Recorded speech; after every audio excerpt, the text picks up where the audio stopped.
irmãos e irmãs, uma boa noite. Que o Senhor possa, pela sua graça,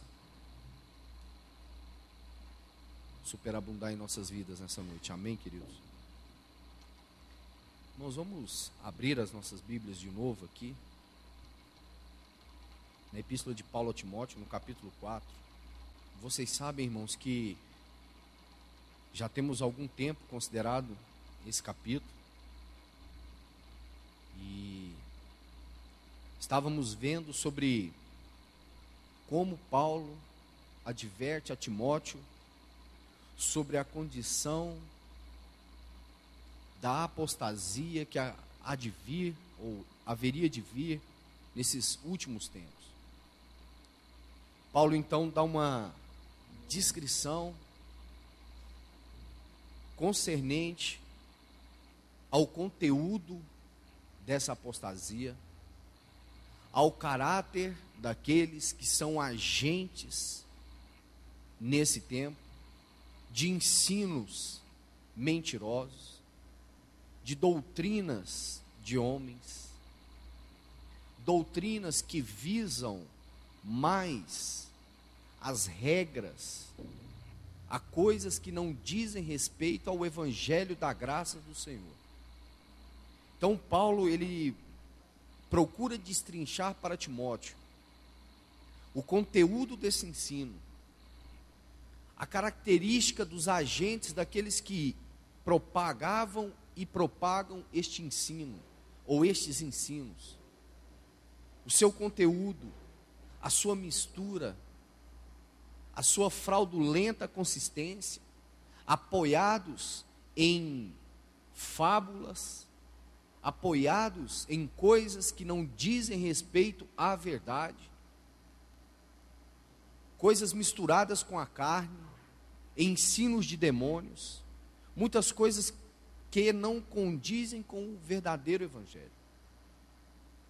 Então nós temos visto isso ao longo desses dias que temos compartilhado acerca deste assunto. Vimos como isso foi real nos 3 primeiros séculos de história da igreja.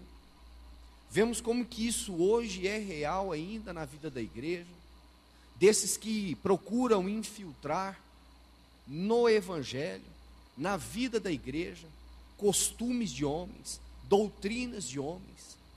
Não manuseis isso, não toques aquilo, não coma isso, prive-se daquilo. Coisas essas que mais têm proveito à satisfação da carne do que à verdadeira piedade. Então, irmãos, são coisas que nós precisamos realmente assim, não só conhecer, mas também nos guardar dessas coisas. Porque Paulo também nos dá um conselho muito claro acerca disso. Afasta-te deles. Os nossos ouvidos nesse tempo precisam estar consagrados ao falar do Senhor. Nosso coração precisa estar nesse tempo totalmente devotado ao falar do Senhor por meio do seu Espírito e da sua palavra. É por meio do ensino pela palavra que nós devemos exercitarmos pessoalmente a piedade, que é aquilo que nós vamos compartilhar nessa noite. O caráter do bom ministro de Cristo, em oposição a esses que têm se oposto ao evangelho, que têm introduzido falsos ensinos, heresias de homens, ensinos de demônios.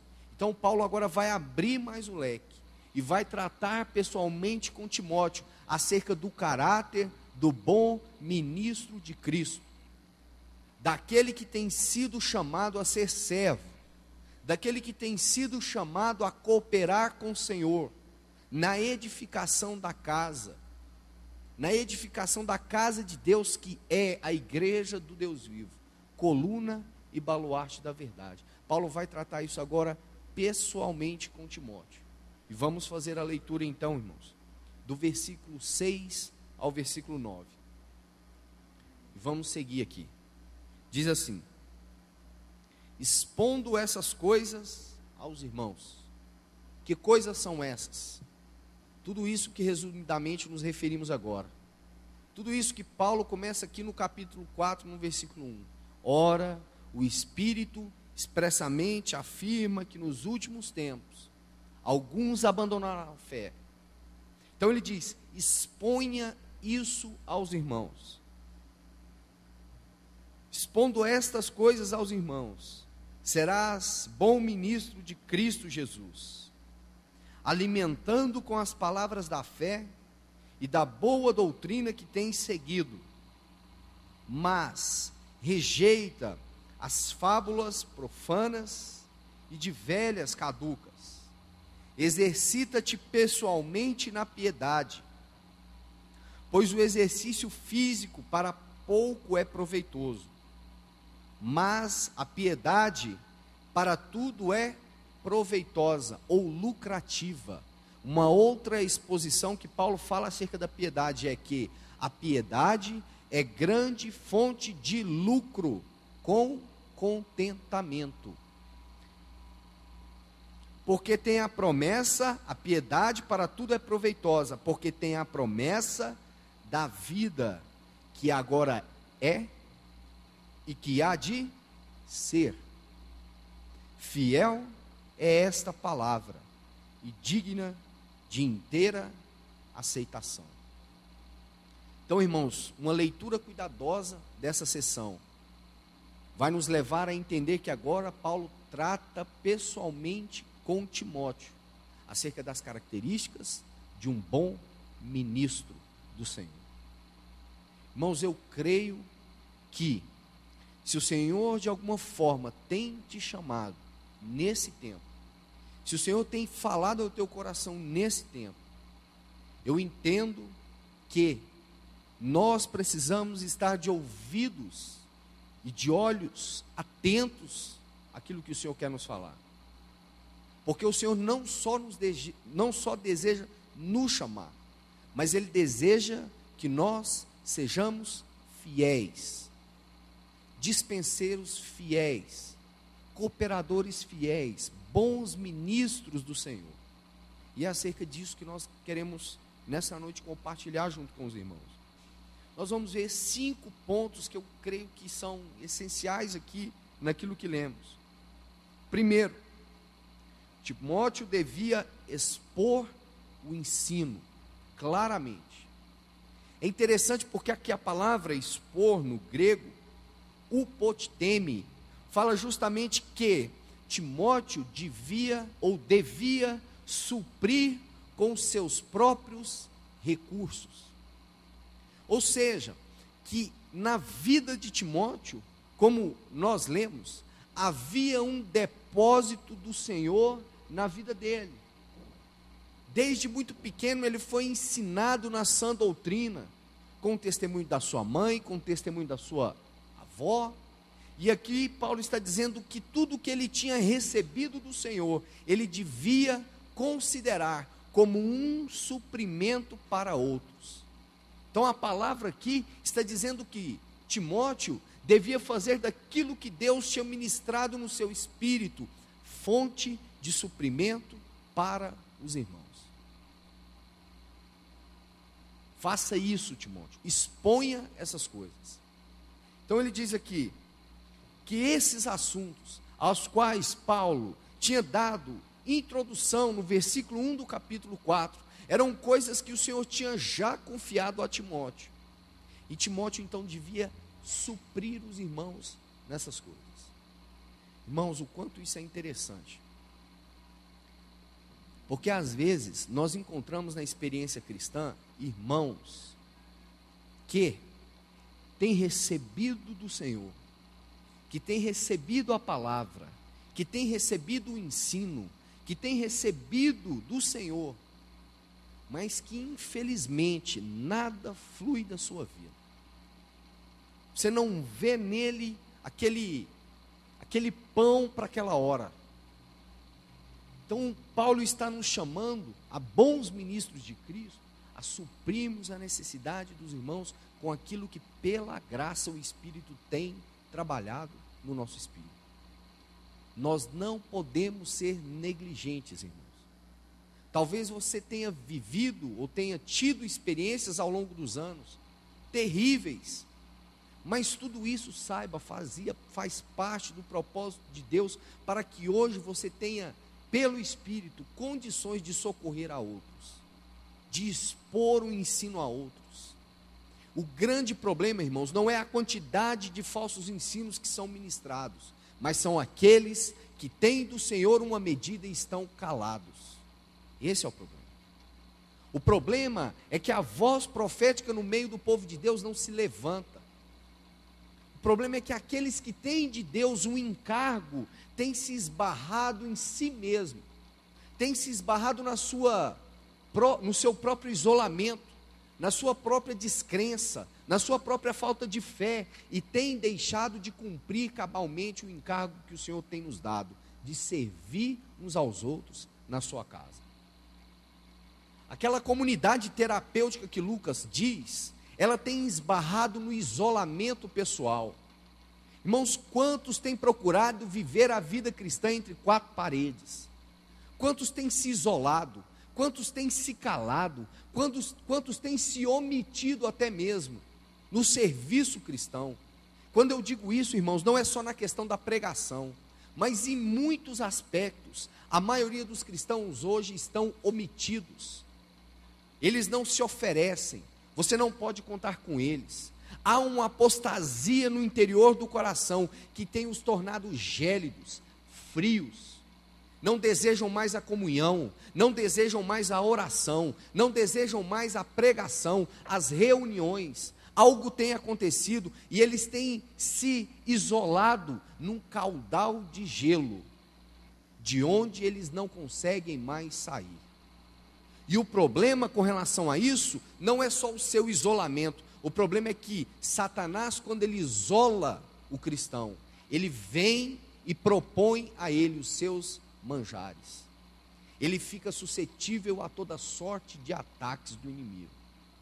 Irmãos, o isolamento tem sido o maior inimigo do serviço cristão. E quando nos isolamos, nos calamos, deixamos que aquilo, o dom que há em nós, como Paulo também diz a Timóteo, o dom que há em ti reavives. Apagamos o Espírito, apagamos aquilo que o Senhor tem depositado em nós pelo teu Espírito, entristecemos o Espírito e deixamos de ser cooperadores com o Senhor. Quantas vezes alguém nos procura e nós, devido à nossa agitação do dia a dia, deixamos de prestar socorro em tempo oportuno.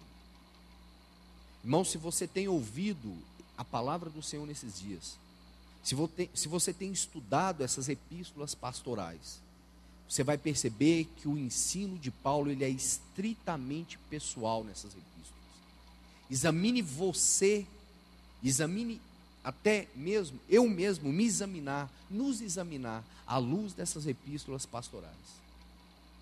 Veja como que nós temos procedido na casa de Deus. Escrevo-te estas coisas, ó Timóteo, para que se eu tardar, saiba como devas proceder. Veja a sua maneira de proceder. Veja como você tem servido na casa de Deus. O que tem te motivado.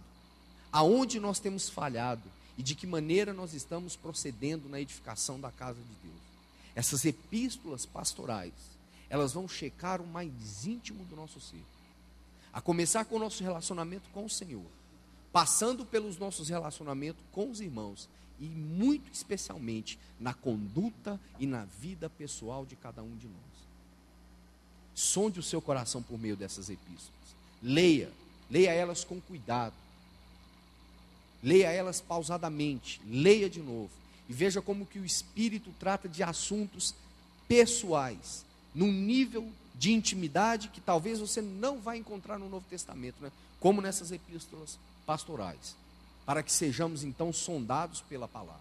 Então ele diz isso, expondo essas coisas aos irmãos, e expor significa que você deve suprir então com seus recursos. Irmãos, suprir não é impor. Quem impõe é o mercado. Quando você precisa de algo e você vai ao mercado, a primeira condição é que você tem que ter dinheiro para pagar aquilo. Mas você vai suprir segundo os recursos que a graça de Deus, por meio do Espírito, tem te capacitado.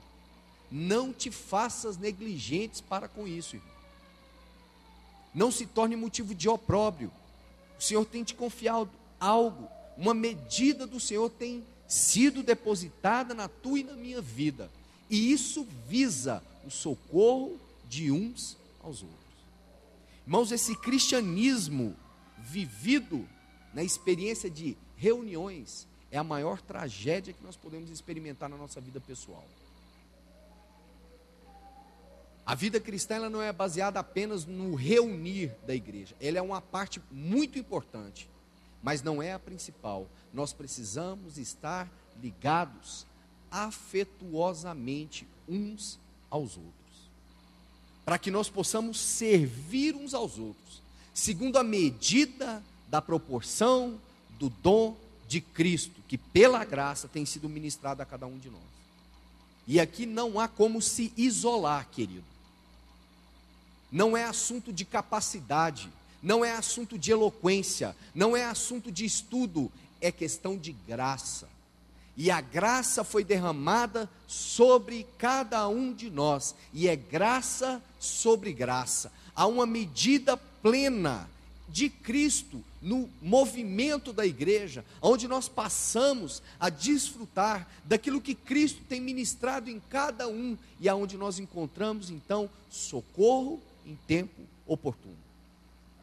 Irmãos, e nós vamos prestar contas disso, saiba disso.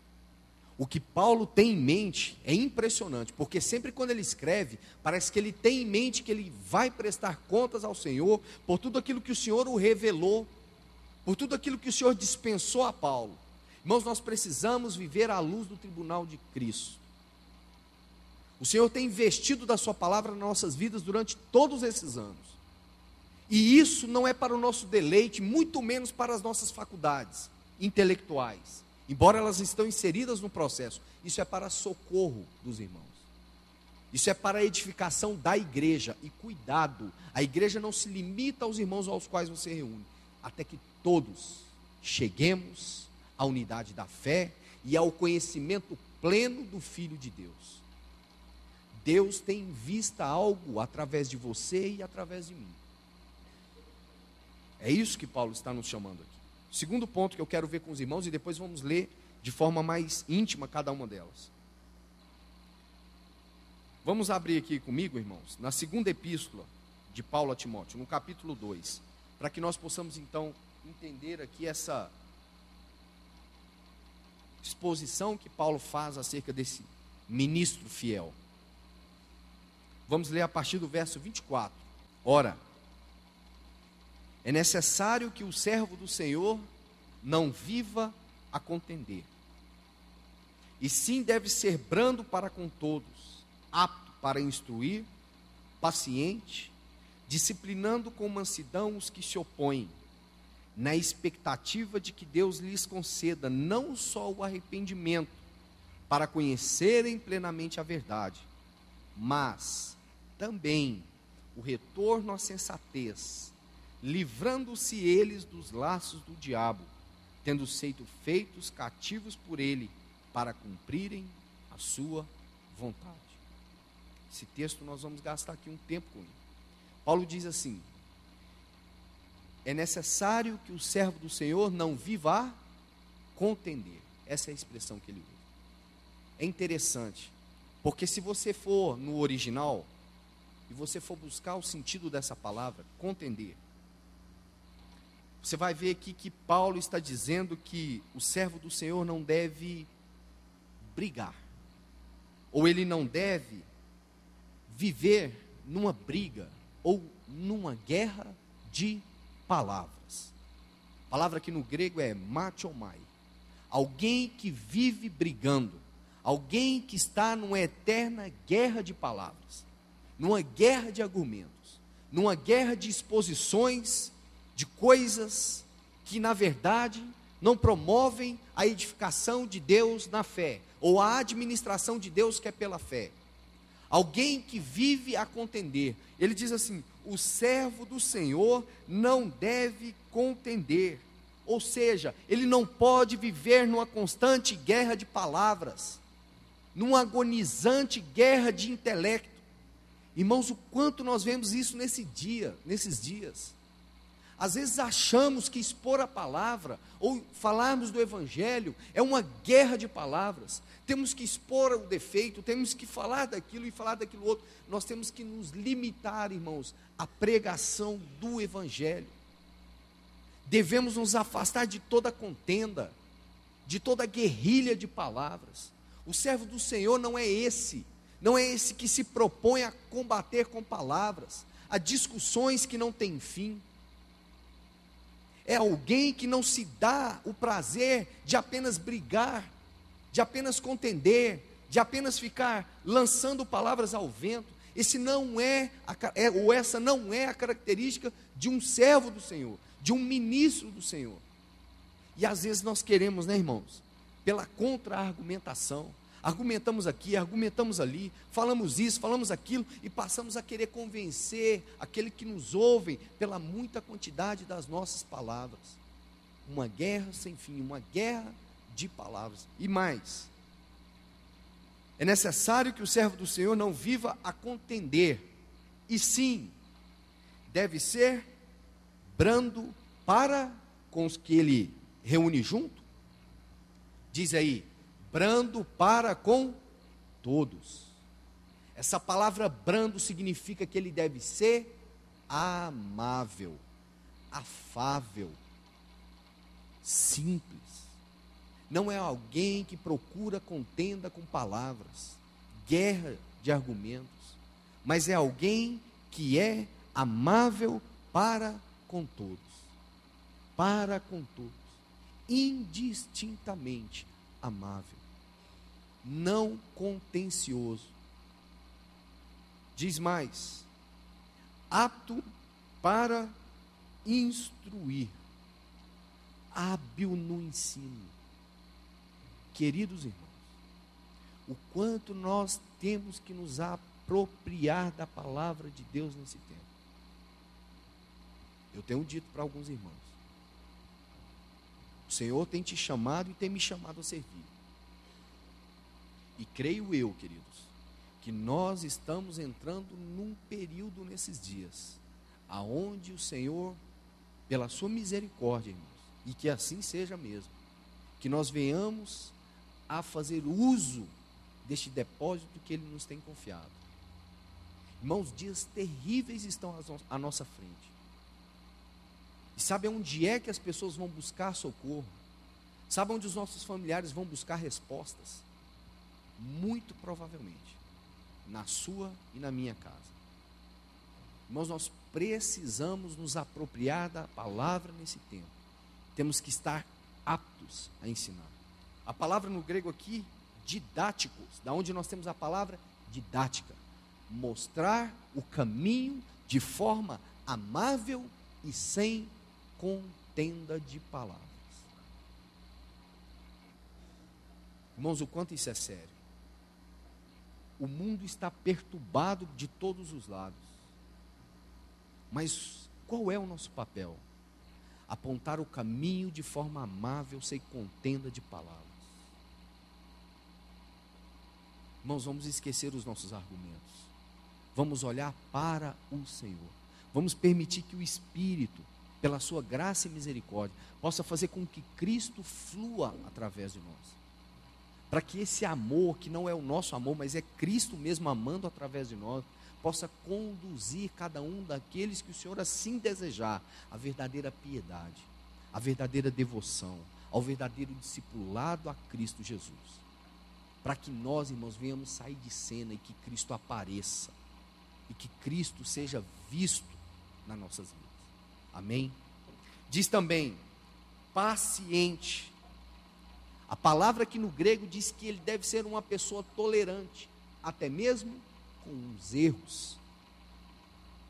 Suportar os mais fracos. Ter paciência com eles. Não se esquivar deles, viu, irmãos? Não dizer que eles são desnecessários, ou que eles não são bem-vindos na comunhão. Seja paciente.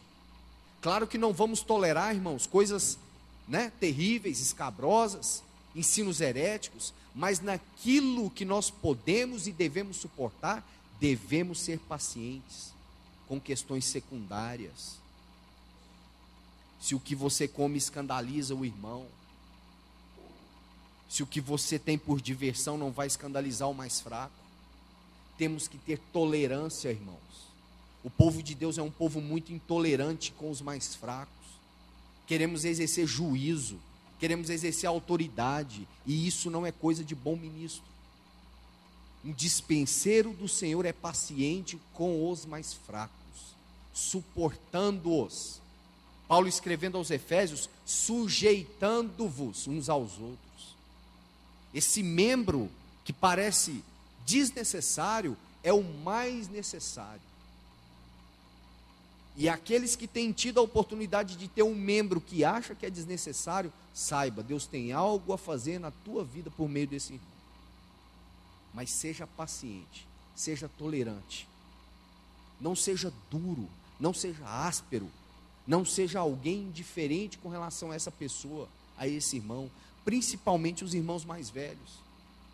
É muito bom, irmãos, às vezes nós temos os irmãos, que temos intimidade, uma maior intimidade, e passamos a viver nesse ciclo, e nos esquecemos dos irmãos mais novos. Precisamos ser tolerantes para com ele, aptos para ensiná-los, tolerantes até mesmo com seus erros, pacientes com ele, apontar o caminho. E ele diz também, disciplinando com mansidão. Esse é um problema sério, porque às vezes queremos disciplinar de qualquer maneira.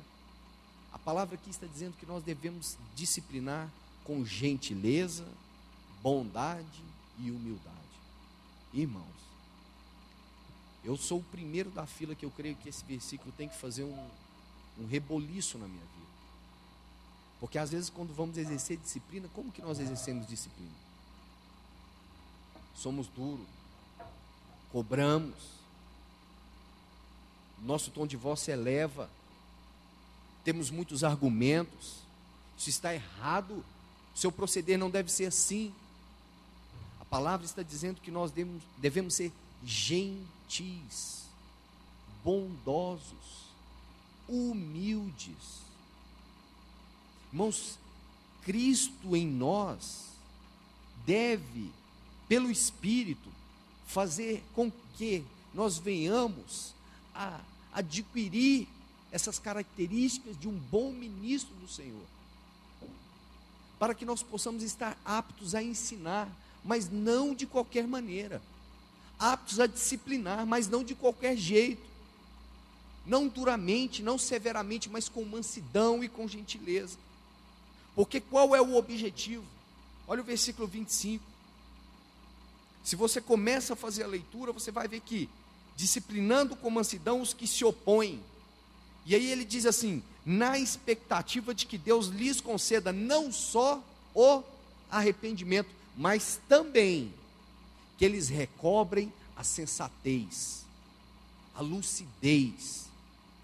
Irmãos, o problema é que às vezes nós vemos com uma disciplina tão pesada que o que isso faz é espalhar os irmãos.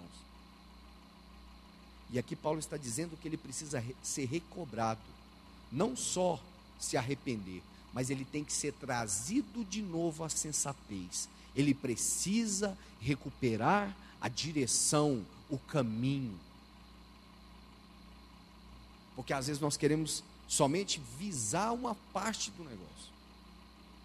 Arrependa-se, mas recobrar a sensatez. Ele precisa de novo entrar no caminho. Então, irmãos, como que nós vamos fazer com que aqueles que têm se oposto, ainda que de forma, na sua ignorância, possam ser de novo levados ao arrependimento, à sensatez, a recobrar a sua lucidez? Nós precisamos ser bons ministros, fiéis, não contenciosos, ensinando com paciência, com bondade, com humildade, tolerando os mais fracos. É isso que Paulo está dizendo. Um bom ministro de Cristo Jesus, e agora vamos voltar para 1 Timóteo, é aquele que, alimentado com as palavras da fé e da boa doutrina, exercita-te pessoalmente na piedade, sendo treinado na verdade e obediente a ela. Assim seu serviço é confirmado. Sabe como é que Paulo diz que você prova? Vamos voltar a 1 Timóteo, por favor, capítulo 4. Um bom ministro do Evangelho é alguém que está sendo alimentado com as palavras da verdade.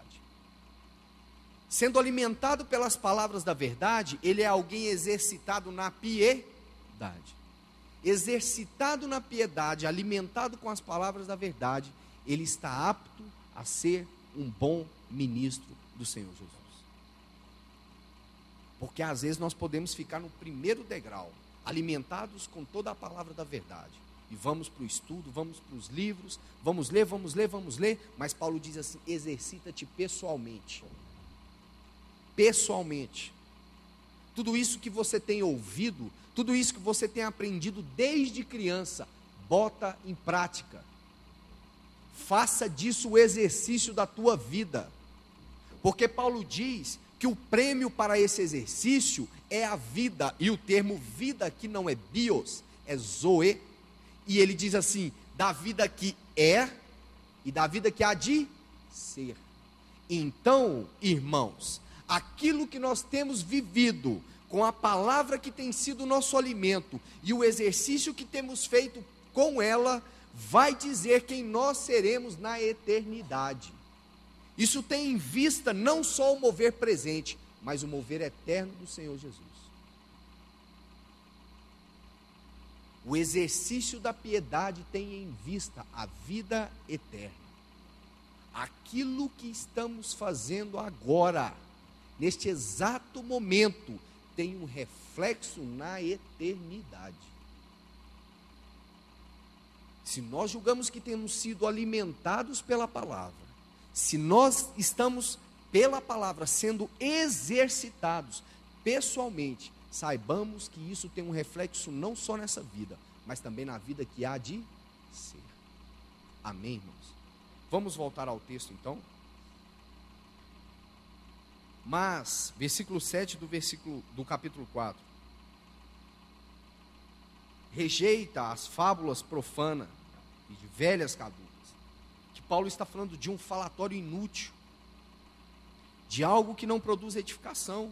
Se você vem do versículo 6, ele diz assim: expondo essas coisas aos irmãos, será bom ministro de Cristo Jesus, alimentando com as palavras da fé e da boa doutrina que tem seguido. Agora, veja o final do versículo 7.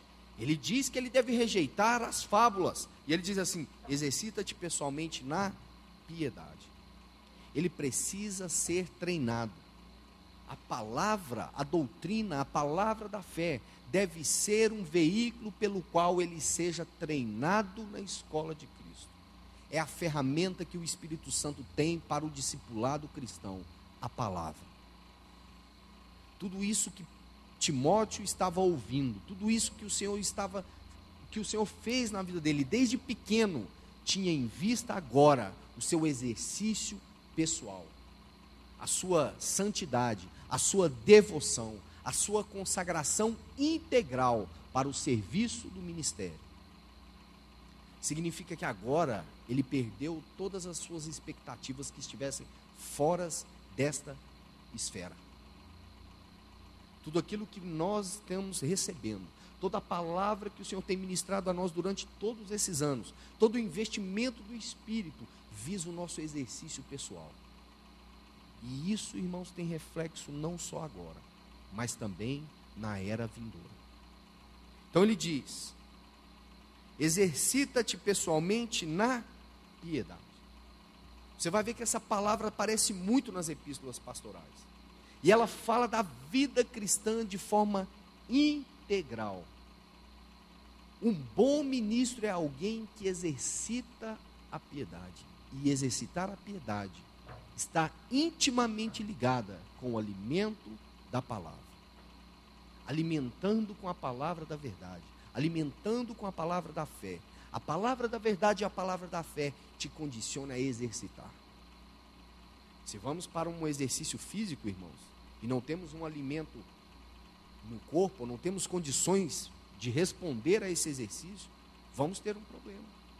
A mesma coisa com relação à vida cristã. Nós precisamos do alimento espiritual para sermos exercitados em toda a boa obra. Amém, irmãos? Vamos abrir alguns textos.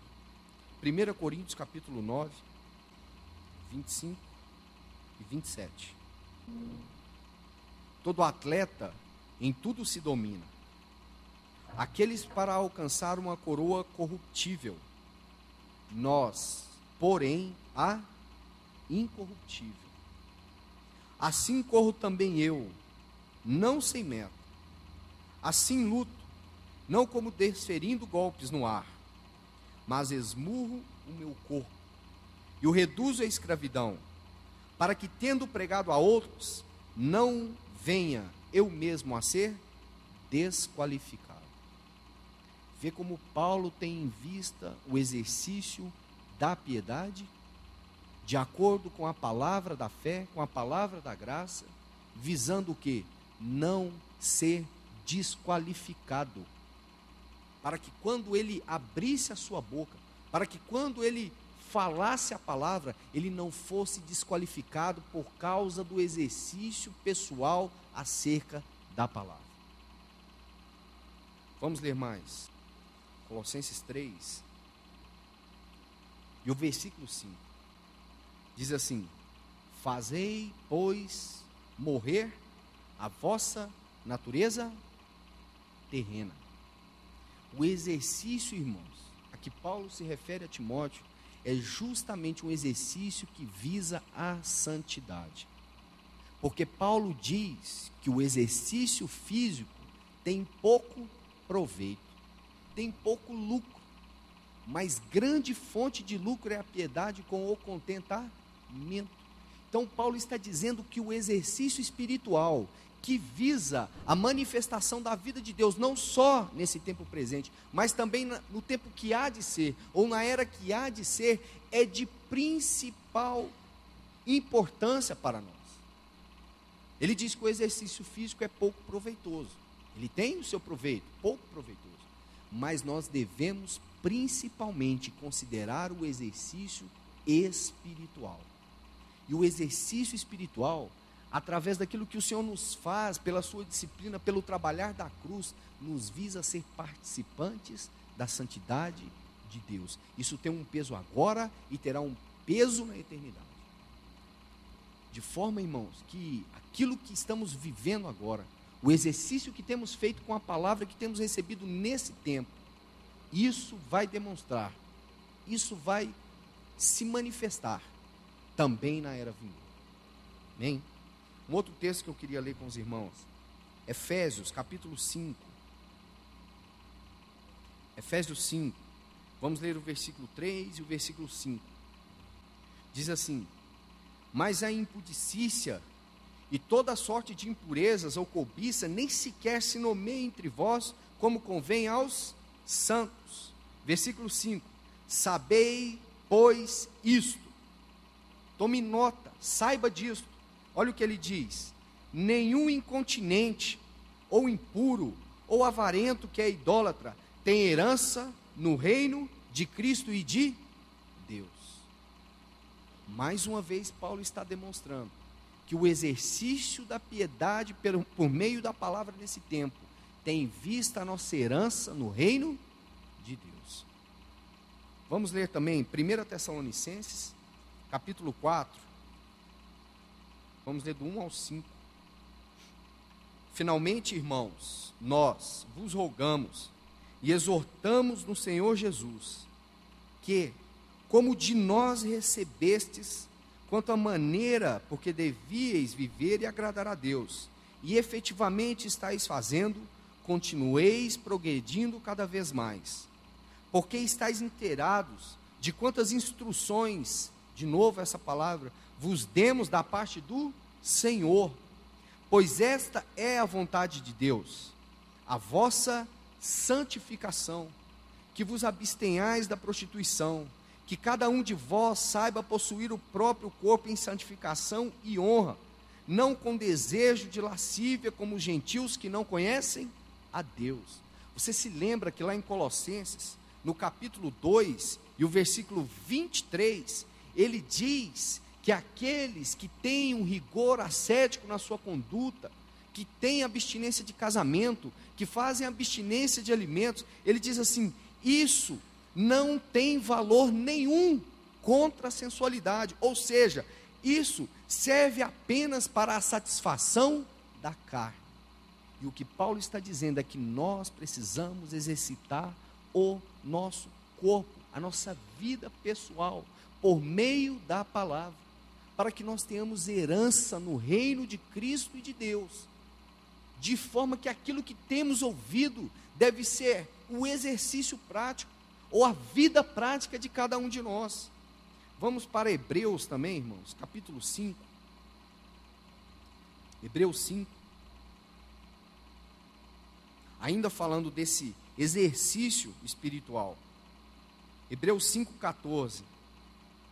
Ele diz assim: mas o alimento sólido é para adultos, para aqueles, agora veja a frase que o escritor coloca, aqueles que pela prática têm as suas faculdades exercitadas, para discernir não somente o bem, mas também o mal. Aqueles que pela prática têm as suas faculdades exercitadas. Querido, deixa eu te dizer uma coisa. Isso é uma norma e todos os irmãos conhecem. Se você não exercita o seu corpo, se você não exercita algum membro do seu corpo, principalmente quando vamos chegando a uma idade avançada, nós sabemos que ele tem, os músculos, eles vão se desgastando, eles vão perdendo movimentos. Cada vez mais o movimento é uma dor incrível que você tem que fazer. Com relação à vida espiritual, o princípio é o mesmo. Caso nós não venhamos a fazer um exercício pessoal da palavra do Senhor por meio do seu Espírito, pela graça de Deus, isso irá nos atrofiar. Vamos ficar com o nosso consciente repleto de informações. Mas se não formos bons e fiéis ministros de Cristo, exercitados pela palavra da fé e pela palavra da verdade, isso vai nos atrofiar. Isso vai fazer com que nós estejamos inertes, parados. Vamos ficar absorvendo, e muitas das vezes, irmãos, o resultado disso é trágico. Muitos cristãos com síndrome de Saul por aí, sabe que o Senhor chamou, sabe que o Senhor convocou, sabe que o Senhor ungiu, sabe que o Senhor tem um chamado para si, mas as coisas do mundo têm apelado tanto, e não serve nem para Deus, e não serve nem para o mundo. Que tristeza isso, porque o Senhor tem nos chamado para a santificação, e nessas epístolas pastorais, o quanto nós somos chamados à santificação, principalmente nas questões morais. Os ministros, os servos do Senhor, são chamados a se abster dessas coisas, irmãos. Insubmissão, rebeldia, o quanto essas coisas são combatidas por Paulo nessas epístolas. E nós não devemos negociar nenhum desses pontos, irmãos. Nós temos que pedir pelo Espírito, pela sua graça, para que Ele nos realmente inunde dela, que pela sua palavra nós tenhamos o nosso coração exposto diante do Senhor, e que cada item, que cada assunto da nossa vida prática e cotidiana seja pelo Espírito examinado e esquadrinhado. E nós venhamos expor isso diante do Senhor e dizer assim: Senhor, trata comigo, me ajuda. Um bom ministro de Cristo não deve temer isso, irmãos, para que o Senhor possa nos ajudar e nos socorrer na nossa condição. Amém? O rigor ascético, caracterizado como abstinência do casamento de certos alimentos, para pouco se aproveita. Então Paulo está falando do exercício espiritual. E aí ele diz, o exercício, já vamos concluirmos, o exercício piedoso é aprovado para tudo. Vamos voltar aqui, 1 Timóteo 4 de novo, para que façamos uma leitura. Versículo 8.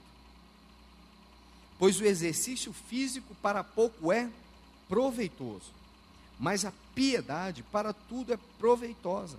Por quê? A piedade tem a promessa da vida que agora é, e também a que há de ser. Então, irmãos, Esse é o verdadeiro exercício espiritual que Paulo está chamando aqui Timóteo a viver.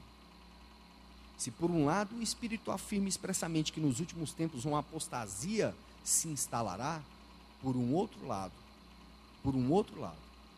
a palavra do Senhor, a palavra da fé, a palavra da graça, nos capacita a sermos exercitados na santidade, a colocarmos em prática, exercermos a palavra de Deus na prática, no nosso viver cotidiano. Irmãos, porque conceito e conteúdo muitos têm, até incrédulos, irmãos.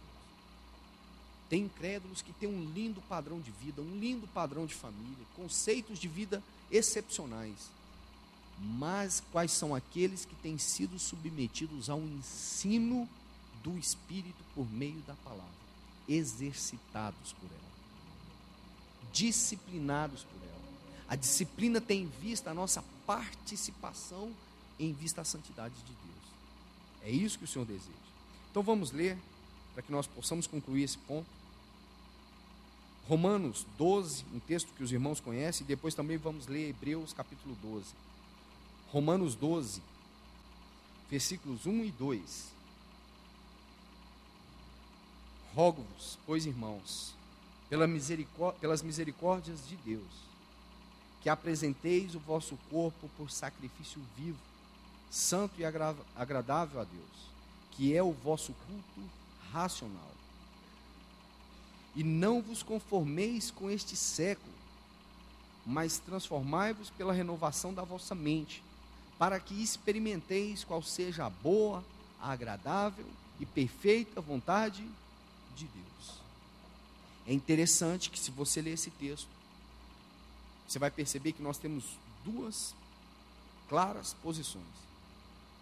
Ou estamos sendo conformados a este século, ou estamos sendo transformados, ou estamos experimentando uma renovação no nosso interior. Ninguém está no meio termo disso, irmãos. Ou o mundo tem exercido em nós uma conformação a este século, ou pelo Espírito, por meio da palavra, pelo exercício da palavra da fé, nós estamos sendo transformados. Estamos sendo trabalhados, disciplinados na escola do Senhor, aprendendo com o Senhor, para que pela transformação da nossa mente nós possamos experimentar a boa, perfeita e agradável vontade de Deus, e não a nossa vontade, porque só a vontade dele é que é boa, que é perfeita e que é agradável. Então nós precisamos nos examinar à luz disso. Será que estamos sendo conformados a este mundo, ou estamos sendo transformados? Ou a palavra tem sido um instrumento de transformação na nossa vida? O outro texto que eu quero ler para os irmãos é Hebreus capítulo 12.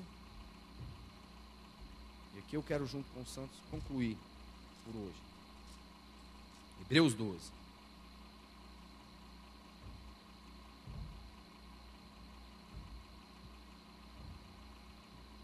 Interessante que o versículo 1 ele diz assim: desembaraçando-nos de todo o peso e do pecado. Temos que estar aptos a discernir as duas coisas, viu, irmãos?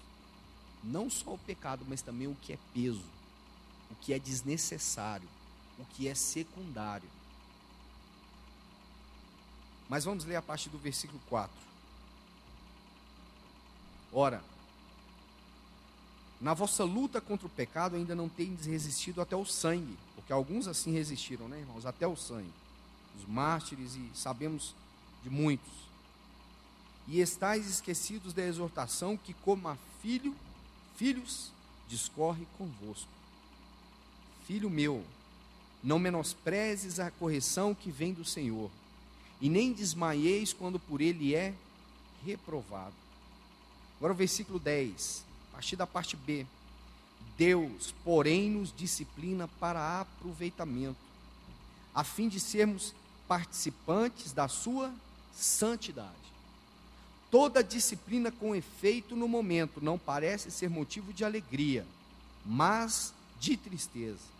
Ao depois, entretanto, produz fruto pacífico aos que têm sido por ela, de novo a palavrinha, exercitados, fruto de justiça. Por isso, restabelecei as mãos decaídas e os joelhos trôpegos, e fazei caminhos retos para os pés, para que não se extravie o que é manco, antes seja curado. Irmãos, se você pega o versículo 6 desse capítulo, você vai ver que o Senhor diz assim, que o Senhor corrige a quem ama, e açoita a todo aquele que ele recebe como filho. Uma palavra pesada. Mas nós precisamos nos ater àquilo que a Escritura também nos aponta como socorro. Porque aqui no versículo 2 desse mesmo capítulo, ele diz assim: olhando firmemente para o autor e consumador da nossa fé. Ele está dizendo assim: mantenha os seus olhos fixos nele, não o perca de vista, não se distraia, olhe firmemente para o autor e consumador da tua fé.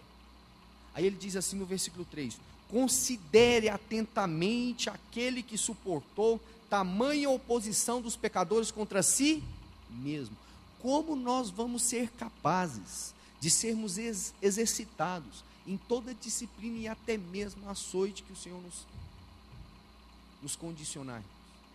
Considerando atentamente aquele que suportou tamanha oposição dos pecadores. Nós temos que estar olhando para ele. Se ele suportou tamanha oposição dos pecadores, creio eu que não há nada que o Senhor venha fazer conosco que se compare ao sacrifício do nosso Senhor. Por isso é isso que nós não podemos perder de vista, olhando firmemente para ele. Olhe o exemplo dele, a oposição que ele experimentou, a oposição que ele sofreu. Não manifeste a sua justiça própria, olhe para o Senhor. Ele foi levado àquela condição de crucificação, e diz a palavra que não houve nele uma só murmuração, mas antes, como uma ovelha muda, ele foi levado ao matador e sofreu toda a oposição dos pecadores.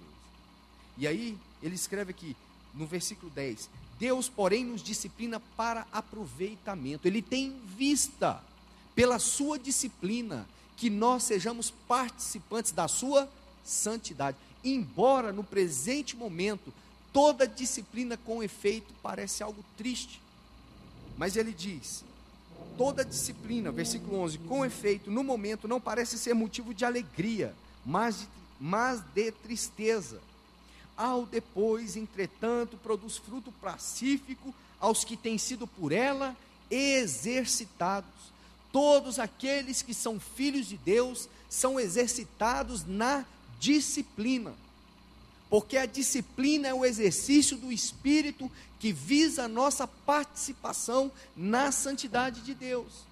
E o que ele escreve aqui é que aqueles que não estão debaixo de disciplina não são filhos, porque o pai corrige ao filho que ama.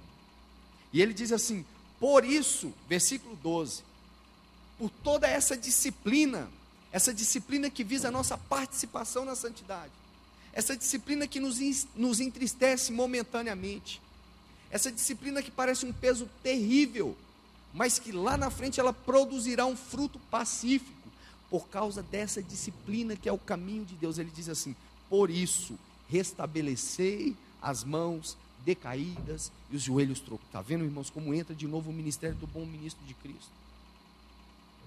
Irmãos, quantos irmãos nós temos perdidos, irmãos?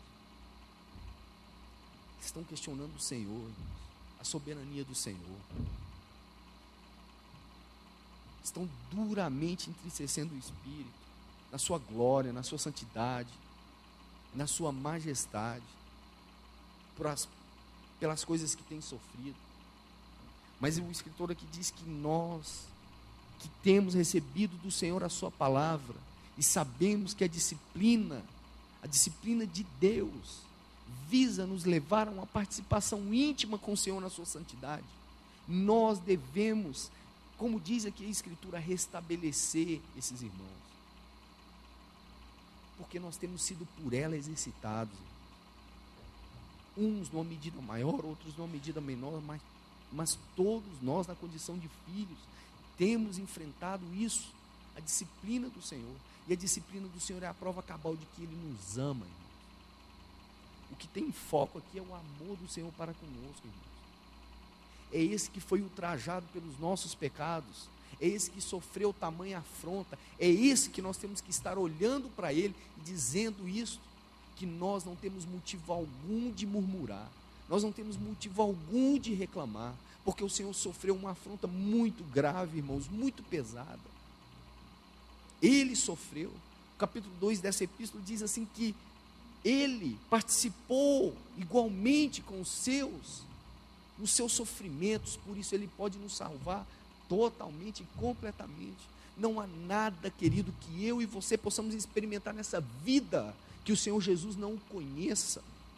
Não existe prova, não existe tentação, mas os bons ministros de Cristo que têm sido exercitados por essa disciplina precisam se levantar e mostrar que o nosso Pai é um Pai que ama e por nos amar Ele nos disciplina, irmãos. A mensagem da cruz precisa de novo, irmãos, soar nos nossos ouvidos. E nós sabemos que o Senhor está preparando essa noiva, irmãos. E o Senhor não tem outra maneira de trabalhar, irmãos. A sua disciplina precisa mesmo nos corrigir, precisa mesmo nos pastorear. Essa palavra precisa ser colocada na nossa vida, não só para o nosso intelecto, mas é para o nosso viver prático, é para o socorro, é para a ajuda aos irmãos, é para alimento, é para expormos essas coisas e para que Cristo seja formado na sua igreja. É por isso que Paulo diz, é até que todos vamos ter em vista isso, queridos. Graças ao Senhor.